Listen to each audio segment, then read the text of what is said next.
오늘은 좀 재밌는 얘기를 해보려고 하는데 저한테 사실 가장 맛있는 술은 막걸리가 아니에요. 저는 사실 위스키도 좋아하고 제일 좋아하는 술은 임페리얼 스타우트라고 해서 임스라고 해서 그 흑맥주를 굉장히 좋아하는데 가끔 이런 사람들이 있어요. 술에 대해서 평가를 하고 이야기를 하려고 하는 경향들이 많은데 술은 기호식품일 뿐이에요. 그래서 오늘 세상에서 가장 맛있는 술이 무엇인지에 대해서 오늘 설명해 드리도록 하겠습니다.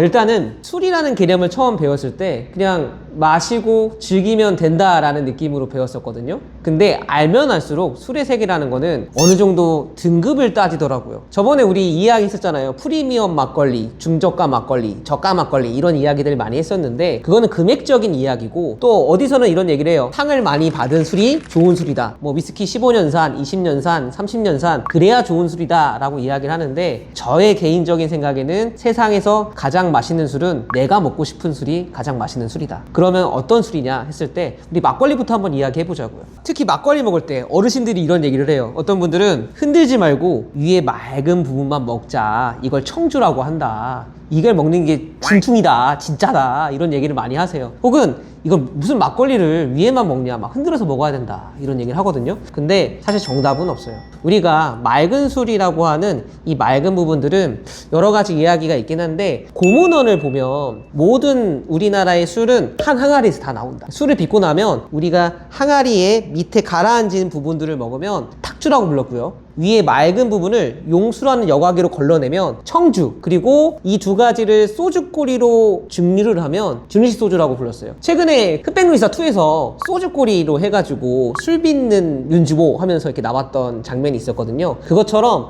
우리나라 정통주는 어차피 한 항아리에 다 나오는 술들이었어요. 문제는 뭐냐, 이 술들에 대한 분류는 해놨지만 우리가 마실 때나 즐기는 방법에 대한 분류는 체계적이고 명확하지가 않아요. 왜 그러냐면 기호식품이기 때문에 그런 거예요. 술은 이렇게 먹어야 된다, 저렇게 먹어야 된다 많은 분들이 이야기하는데 예를 들어서 맑은 부분들을 좋아하시는 분들은 입에 이물감이나 아니면 입에 꽉 찬 바디감이라고 얘기를 하거든요. 그런 게 싫으신 분들인 거예요. 맑은 걸 좋아하시는 분들은. 근데 이걸 다 섞어서 투박하게 이렇게 먹는 걸 좋아하시는 분들은 입에 꽉 찬 느낌을 좋아하시는 분들이 있다는 거죠. 이게 입에서 느껴지는 바디감이나 아니면 우리가 알코올감이라고 하는 여러 가지 느낌, 그리고 목넘김, 그리고 산미, 단미, 그리고 신맛 이런 것뿐만이 아니라 쓴맛까지 다 해서 우리가 미각으로 느낄 수 있는 것들이 다 달라요. 근데 그거를 이 술이 이렇게 먹어야 무조건 맛있어? 얘기하기에는 좀 곤란하다는 거죠. 그래서 이야기하고 싶어요. 본인이 술을 마셨을 때 어떤 술을 먹었을 때가 가장 행복한가에 대한 이야기를 해야 될 것 같아요.